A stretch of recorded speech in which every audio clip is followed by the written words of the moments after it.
According to the World Health Organization, Africa has the highest suicide rate in the world. Yes, you heard that right, the highest. In today's program, we'll seek to understand what would drive someone to want to take their own lives, and we'll explore steps and actions that can be taken to prevent suicides, especially among women. Hello, and thank you for joining us on Our Voices. My name is Anastasie Tudiej, and to discuss this sensitive topic, I am joined by my co-hosts, Ginny Niwa and Seminish Yekoye. Hi, ladies. Hello, hello. So, ladies, prior to that show, what did you know about suicide? Seminish? Wow, just the idea of itself really scares me, suicide. It's a very hard topic. And I know suicide is the act of taking one's own life intentionally. And people often do that when they, are experiencing some sort of suffering. And I also know that, it's often associated with emotional and psychological well-being, because people seem to, choose suicide when they cannot deal with a bad thought or feeling, when they think it seems like impossible to deal with that bad feeling they're experiencing. And sadly, the rates and the numbers are increasing. All right. Yeah. Ginny? Well, social media actually helped me understand more about suicide. A lot of people, they give their testimonial, they tell their story. And what's interesting is a lot of people, there's no sign. They're actually very happy. It's not like you can tell that they're depressed. They're actually very happy. But somehow, whatever... Or maybe pretend to be happy. Yes, that's also, and you just miss the sign. And I'm such an advocate of, happiness. And on the spectrum, you have this extreme where a person is so uncomfortable, is so, don't want to be there, that they take their life and there's no going back. So it touches me, and I wish, and I hope that we can get a lot of information. So maybe we can help, maybe we can see the sign, maybe we'll know. I mean, the little I learned about suicide is from my work when I interviewed people, yes. when I interviewed psychologists, that they say that there are signs, we just miss them, or we don't know how to identify them. Have you experienced that? Well, I have lost a sister to suicide. Oh, I'm so sorry. My little sister, Veri, I used to call her my pocket sister because she was significantly shorter than me. And she took her own life a decade ago. She was in her 30s. And so young. Yes, so it has been, as you can imagine, very incredibly painful, painful journey for my family. And I am the eldest. We already discussed what it entails to be the eldest of an African family. So it has been, and it still is, very difficult. Not to beat myself up here, but I think that had I known then what I know now, she would still be with us. When I learned about suicide and mental health diseases, Veri was struggling with mental health disorder, bipolar disorder. And if I had been more informed about those issues, I think she would still be here. And that's why I'm so grateful to get to host such a show, to help, all Veris all over Africa and the world, really, to maybe help them. To help others, yes, so that it doesn't happen to other young prevent, people. harming themselves, and consider that there is help instead. So that's for us. And to provide you with context, here are a few facts. Suicide is not a high-income country's phenomenon anymore. In 2019, it was estimated that 77% of suicides occurred in low and middle-income countries. Suicide rates, especially in the Southern African countries, are in the most productive age groups, while for most other countries, they are highest in the older and elderly adults. The suicide rates in the African region is the highest in the world, and it is likely that underreporting and misclassification occur, meaning the numbers might be even higher. Now, for the African region, particular attention should be paid to the elderly, especially those 85 years of age and older. And several countries in the African region stand out as having the highest suicide age-adjusted rates in the world, namely Lesotho, Eswatini, and Ivory Coast, to cite a few of them. For some, we have the facts, some facts now.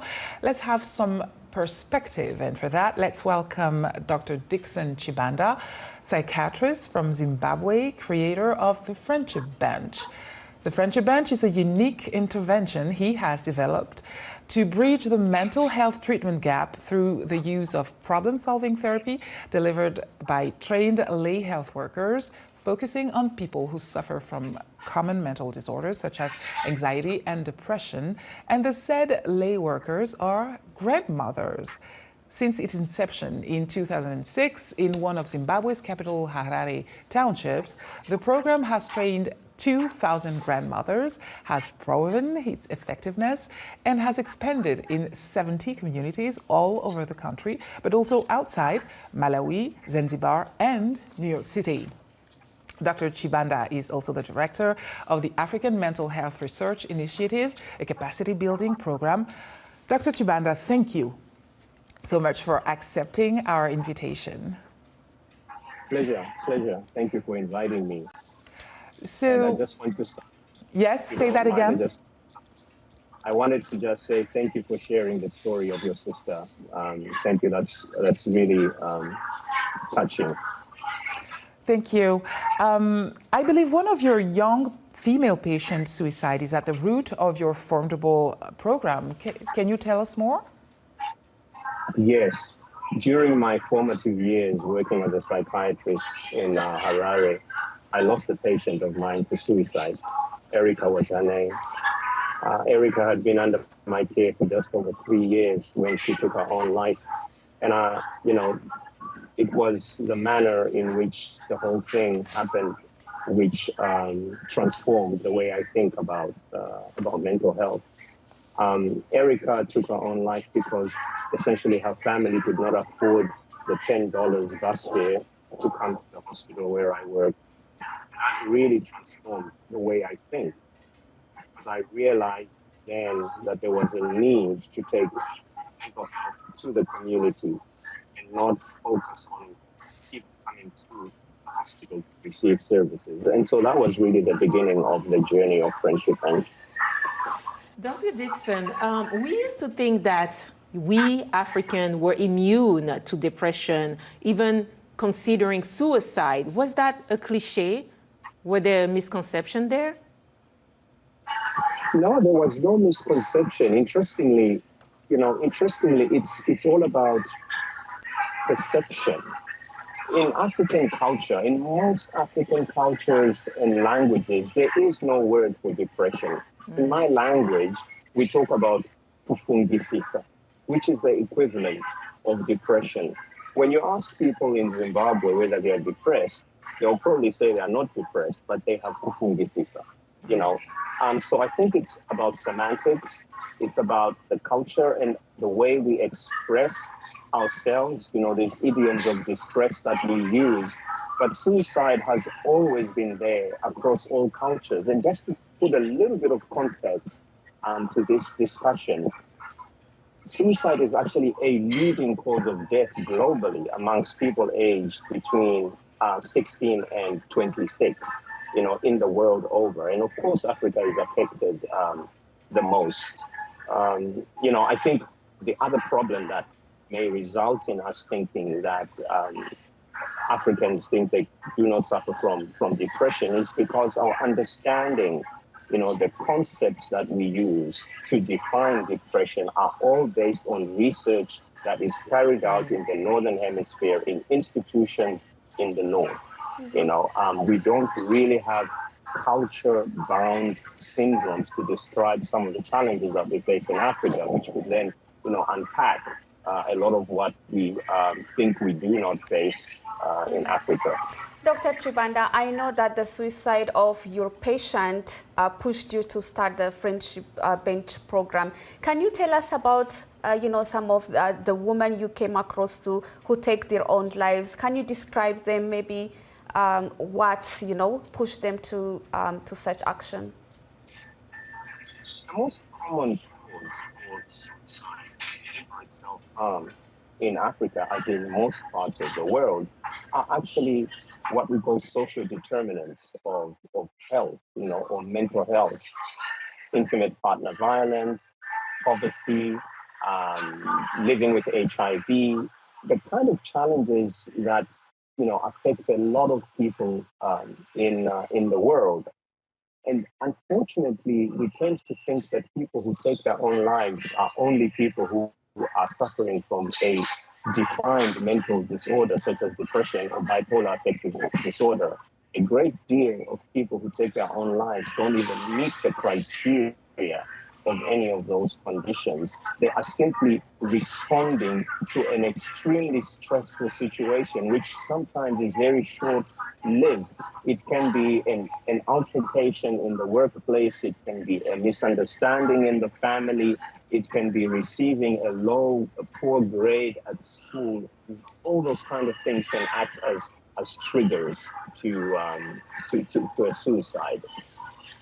We'll expand more on that, Dr. Chibanda. Our Voices is broadcasted all over Africa. So we've asked our reporter in Johannesburg, Tuso Kumalo, to ask people in the street what they thought of and knew about suicide. Let's hear from Mzadile Butelesi, Nomzingisi Kolisi, and Bali Kosa. Take a listen.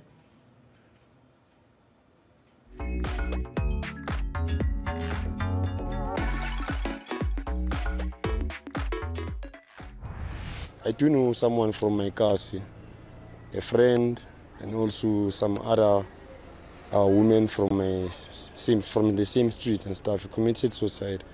But then I don't know the reason, to be truly speaking, but I think it's because of she's been not working for long, and there's pressure, you have to eat, you have to maintain yourself. Most of the time it's because of some others are relationship, others are the situation they are facing in their homes, in their families.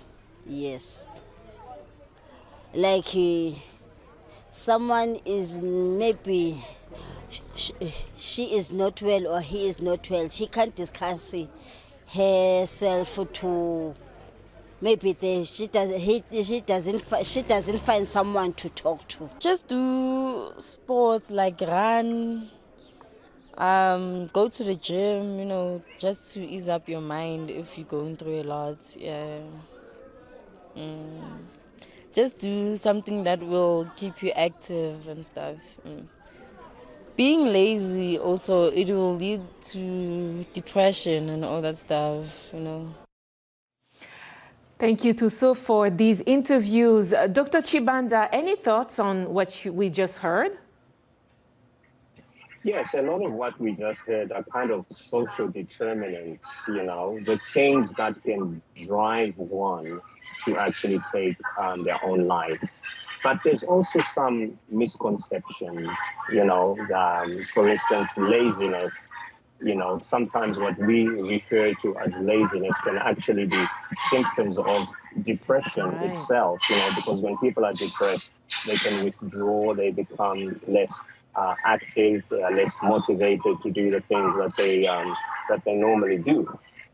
We also heard, suggestions about how to find people to talk to and how to deal with loneliness, which is really at the root of what we do at Friendship Bench.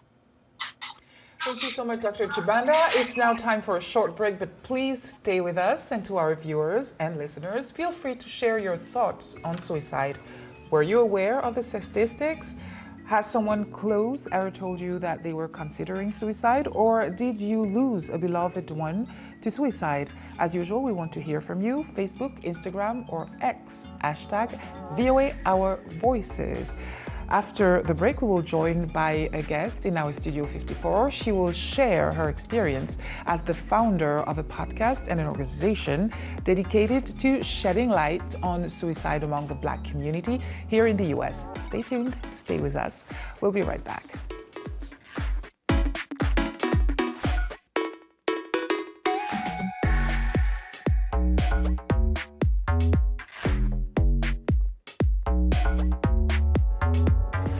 In times of change, when the world seems uncertain and what we hear doesn't reflect what we see. We seek the truth. When we are told only part of the story, we lose trust. In moments of crisis, our dreams, hopes, and wishes for a better tomorrow depends on a free press.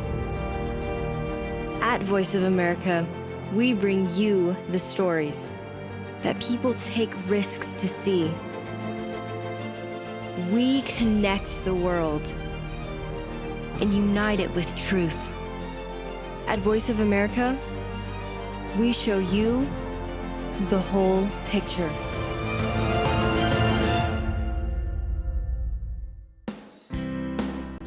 Health, wellness, sport, beauty, medical breakthroughs. Healthy Living cares about your well-being. What are the main health concerns in Africa and around the world? Find out the latest on coronavirus. Connect with our experts and ask them questions. How long does the virus stay? Join me, Linor Moudou, in Washington, every week on Healthy Living, right here on VOA. You're watching VOA's Red Carpet. My name is Jackson Vunganyi. Thank you so much for joining us each week right here on Red Carpet. We bring you the latest in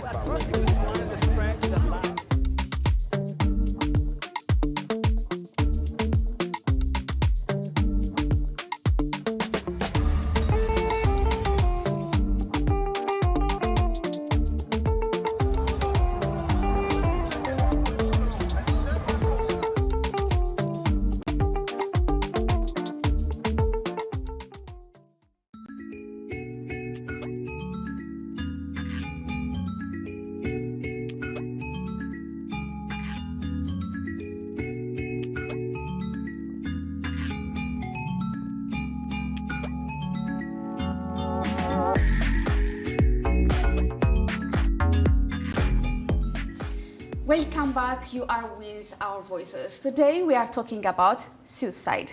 Now with us at the table in the studio is T-Kea Blackman, founder of Black People Die by Suicide Too. This is an organization that provides support regarding suicide within Black communities. T-Kea also raises awareness about the phenomenon through lectures, trainings with institutions and organizations on her podcast, the same name, T-Kea. Also, thank you so much for joining us today.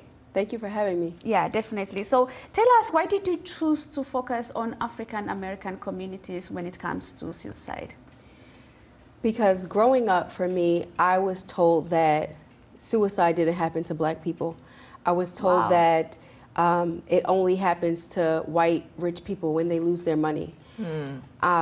And it often made me feel very isolated. I was also said, well, I'm not rich, I'm not white, so why am I having these thoughts as a child? I was only 11 years old when I started struggling with those thoughts. And I knew that it couldn't be true that it wasn't happening to Black people because I was seeing the numbers. And I eventually had a suicide attempt in my early 20s, and I unfortunately lost a 13-year-old cousin to suicide. Oh my God. And so that's when I knew that it wasn't a white people thing. And being told that we were slaves, that didn't happen to us, when there are stories of slaves jumping off of boats saying that they would be free in the afterlife. And so that's what led me to talk about it, because I see that now more Black people, we're talking about mental health, but suicide is often missing from that conversation. And I'm saying we can't omit suicide because it needs to be a part of the mental health conversation. Oh, definitely. In your case, were you diagnosed? Yes. So in 2016, I was initially diagnosed with major depressive disorder and generalized anxiety disorder. And then at the height of the pandemic, I was diagnosed with bipolar disorder. Okay. But the diagnosis came after the suicide attempt? Yes. And in your program, what is the feedback that you're getting from people who attend? So the feedback has been amazing. So one of the things that we do, we have our support groups called Black and Suicidal. As long as you are Black and you have some sort of experience with a mental health challenge, you're welcome to join, and they're free for anyone who wants to attend. And the participants have said This is the first time in my life I've ever felt validated. I've never felt validated in my life. The participants in the group range from 18 to almost 60 years old. And most of them, we haven't had any men come yet, because I know it's difficult for men to kind of open up, but Black women have been there and they've been talking about it. And even one person said to me, I'm alive today because I look forward to your support groups. This is a very reaffirming space, and I've never felt seen before, and this space is needed. So people are ready to talk about it. And people need to be able to show up as their authentic selves. I really would like to congratulate you and say and tell you, T-Kea, how I am in awe of your journey and the fact that you courageously take it to TV and say, the way you said it in a very natural way, I have been diagnosed with this and that. And it's thanks to people like you that lines move. So thank you so much for saying that, for being you, because you allow other people to be themselves. As you know, we were with Dr. Chibanda, Dixon Chibanda, and we are still with him.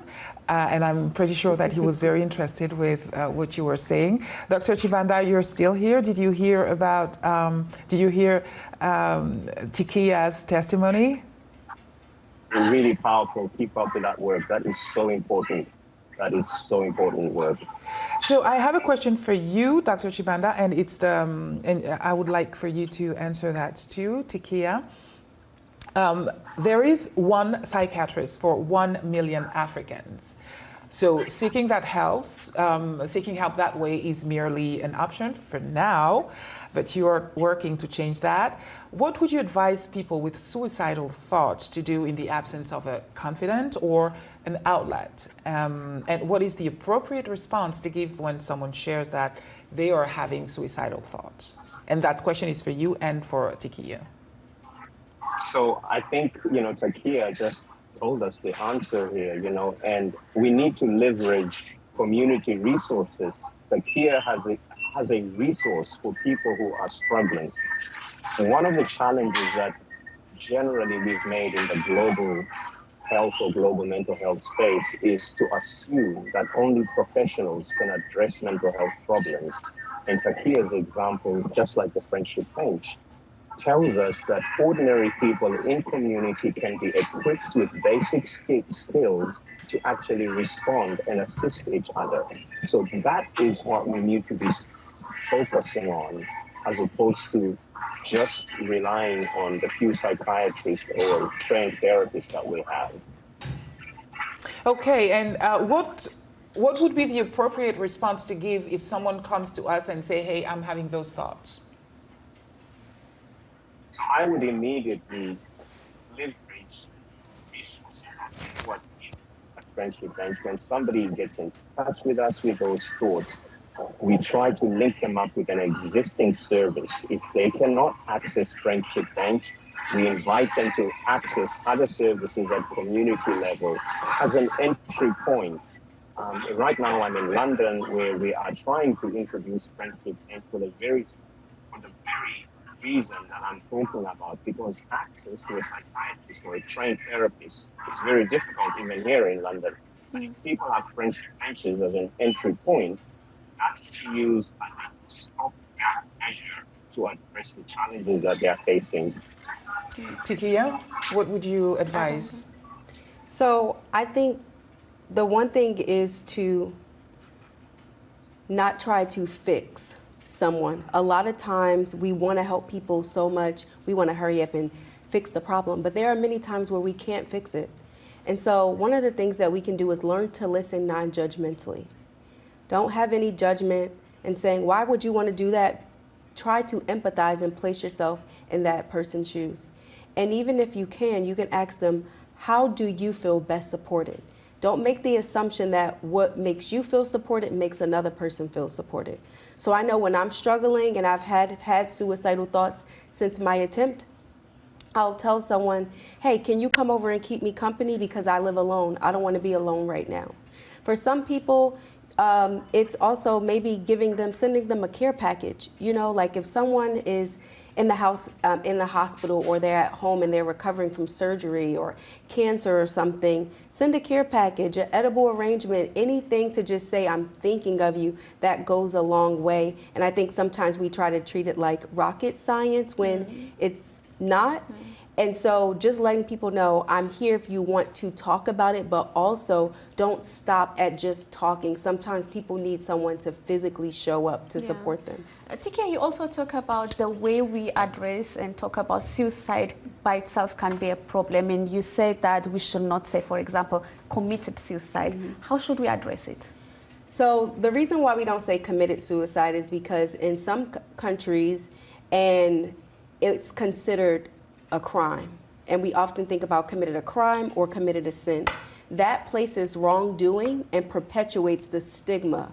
And so when someone dies from, let's say, diabetes or something, we don't say, oh, they were committed to their death. And what that does is it places blame on the individual as if somehow they can just snap out of it or control it. If I was to have an asthma attack, no one would say to me, T-Kea, stop breathing, or just kind of come, you can just kind of snap out of it. Do it on your own. And so what we want to do is we just want to make sure that we're giving that same level of empathy and compassion that we give to people with physical health challenges. And so that's why we say died by suicide, because we don't want to criminalize people with mental health challenges. So died by or attempted suicide. If they've lost a loved one, it's a suicide loss survivor. And so that's really why we're working to change the language, because we don't want people to feel bad for when they're not doing well mentally. Dr. Chibanda, maybe if he can also, do you agree with that? Do you think, is there a specific way we should be addressing this issue as a media, especially when we cover this? I totally agree with T-Kea. We should not be saying people committed suicide.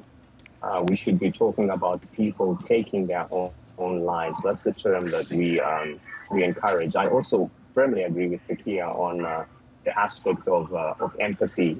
At friendship bench, when we train our grandmothers, the first thing we train them thank you, Dr. Chibanda. The show is already coming to its end.